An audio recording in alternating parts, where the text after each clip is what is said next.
मेरी शादी अरहान से हुई थी। एक ऐसा लड़का जो दिखने में तो पढ़ा लिखा सब और अमीर घर से था, लेकिन अंदर से जैसे राक्षस हो।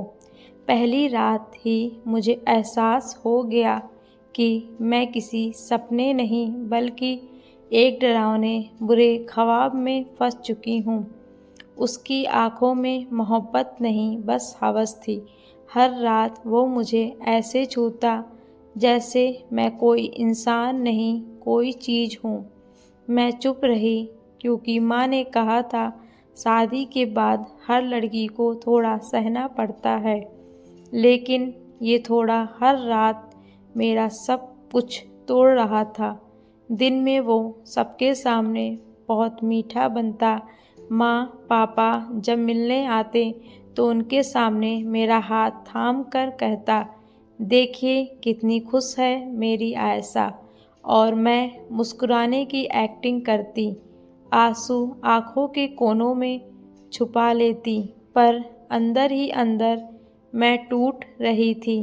हर रात वो मुझे बिना मेरी मर्जी के छूता, मेरी ना को अनसुना कर देता। मुझे समझ नहीं आता क्या मेरी खामोशी उसकी हाँ बन गई थी। एक दिन मेरी ज़िंदगी में किसी अजनबी की तरह आया अयान, अरहान का चचेरा भाई। वो मुझसे नज़रें मिलाकर बात करता था, मेरी आँखों की उदासी को पढ़ लेता था।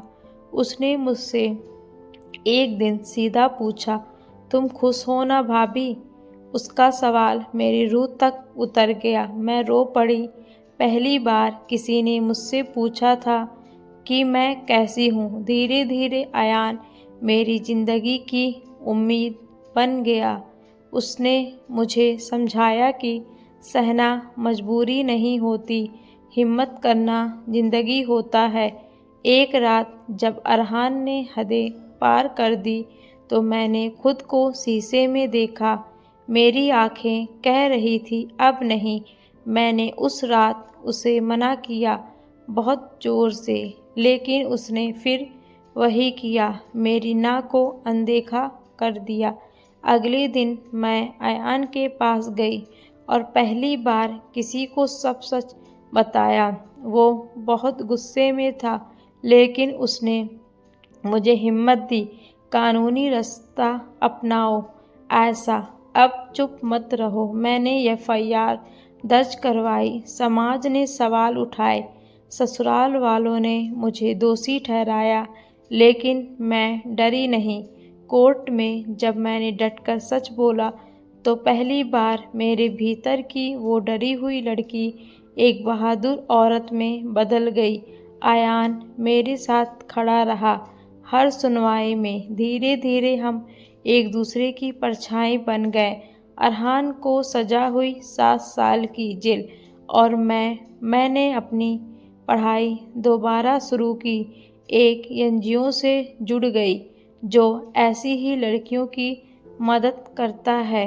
कुछ साल बाद अयान ने मुझसे पूछा, अब क्या तुम मुझे अपनी ज़िंदगी में रहने दोगी आयशा?